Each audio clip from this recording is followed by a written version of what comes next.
Now my painting is all dry, so I'm going to start working on the bridge. Now the bridge, at first I was thinking, oh, I want neutral colors, but now I'm thinking, since I used my cool colors for the sky and the water, I'm thinking I want a warm color bridge, but I also can use my neutrals to change some colors with it. Now, when I'm moving to warm colors, first thing I did was change my water. Because if your water is filled with the cool colors and then you try to mix warm colors, you're going to end up with greens and kind of yucky oranges and browns. And so you definitely want clean water, clean brush. So I'm going to go, and I'm thinking that this part I want lighter than the other parts. So I'm going to go in and kind of decide what colors are going to go where. So I think I'm going to take some orange. I got orange. I'm going to add some. I'm going to add some yellow to that. My yellow got some green in it at some point, so I need to make sure that gets out of there, or it's not going to be good. Okay, I'm going to add some yellow into that. Now, remember, if you want a lighter color, you want to add water. If you want a cooler color, you want to add more paint and less water. Or not cooler color, but a darker, deeper color. So when I did my water, I had very little water in my paint and mostly paint. And if you put some water into your watercolor and let it soften up, you'll get a more intense color as well. So I'm going to take this light orange and go in this space and this space. And then I'm just going to be using those cool or warm colors in different combinations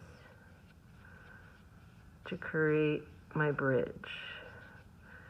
So having some contrast between really light colors and darker colors also makes it more interesting.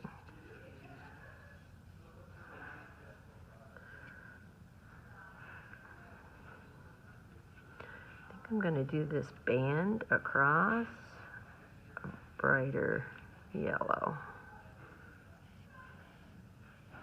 Okay, and you should remember your rules about if something is really wet, you don't necessarily want to paint right up against it. So we'll see if I can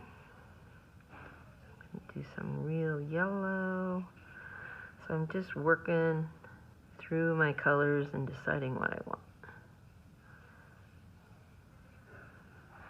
Okay. Now this part is supposed to be in shadow, so I'm going to definitely do a darker color. So I'm going to take some of my red. Get a lot of my red going.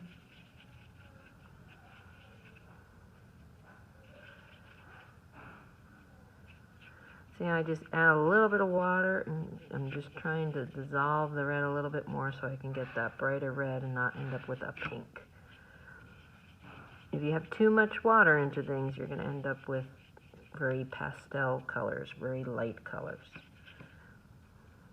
Okay, so I want to do this, and then I think I'm going to add just a touch of black into that, and it's going to make this kind of dark red color, and I want that in here in my shadow,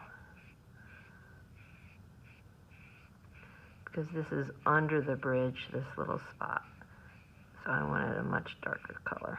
And I'm going to paint anything that's the same color. You want to get all those spots painted at the same time, because trying to mix a color that matches sometimes doesn't always work.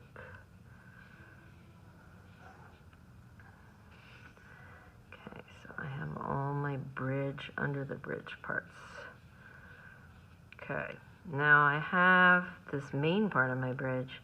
I gotta wait on that because these colors will bleed into it if I try to paint that. So I think I might be going with the orangey red in there. Or even just a red, straight red might look nice there. Okay, now my banister here.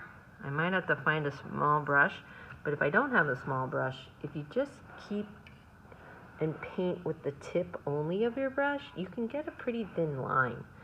So I'm going to take, I think, a straight orange, and I'm going to paint that rail on the top with my orange.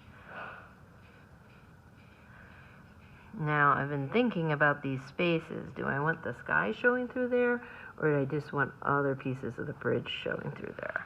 And I really think I'm going to go with other pieces of the bridge, because if I try to put my blue in there, I think I'm going to mess up my color schemes here. Now, remember, see, I just went over my line. It's not a big deal. And when I do little things like that, I don't try to fix it, because that usually makes more of a mess if you try to fix it. You just go with it. Just say, yep, that's what I wanted. Okay, so I did the railing with the orange, and I think I like that.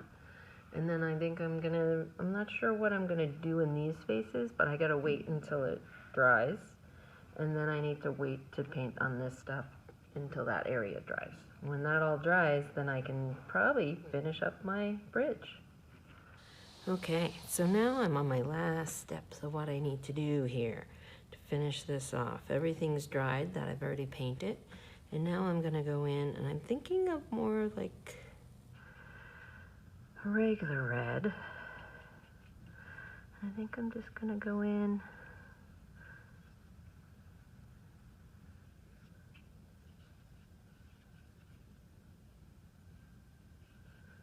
I have to decide if those little squares are going to be something different. I'm not sure. Yeah, I think I like this red for this part.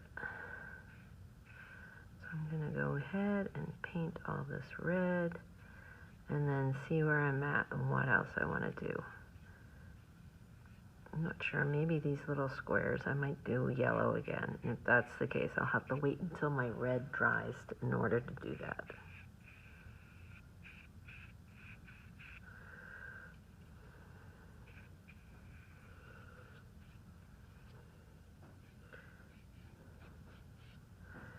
So as you can see, you can't just paint the whole thing at once, or you're going to have a mess on your hands. You definitely have to take breaks after you paint one area and let things dry, because it makes the painting so much easier.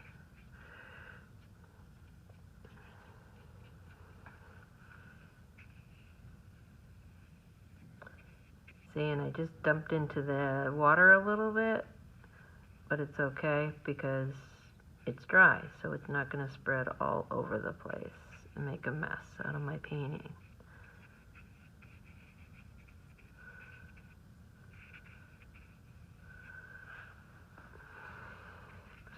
And feel free to move your picture around when you're trying to,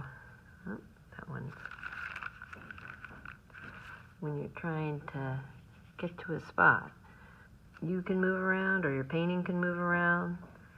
I'm keeping my painting in one spot because that way it's not upside down when you guys are looking at it. But feel free to move yourself or move your painting to get the better angle and paint. Now I'm left-handed, so I'm always watching that I'm not smearing what I just painted with my hand as I paint. So sometimes I'll start on the right side since I'm left-handed and move my way to the right, to the left. You may want to try that and do the opposite if you're right-handed. Okay, now I need to let this dry and then decide my last step, so what I'm going to do here. I'm going to add some orangey red to this in between my rails. I know I was thinking of doing the sky, but I think I'll just say that there's like the angle that we're seeing is there's a wall or something on the other side of the railing, which happens on bridges.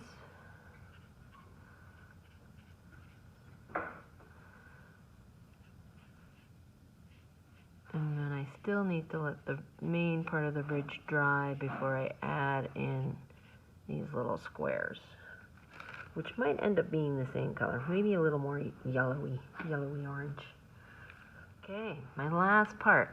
I think I've made this little orangey, yellow-orange color. And I'm going to paint these little squares this color. And then I'm going to be done with my bridge.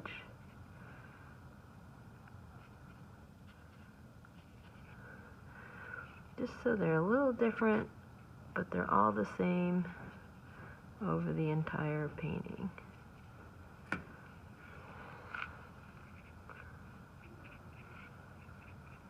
key to doing watercolors is taking your time and doing it part by part.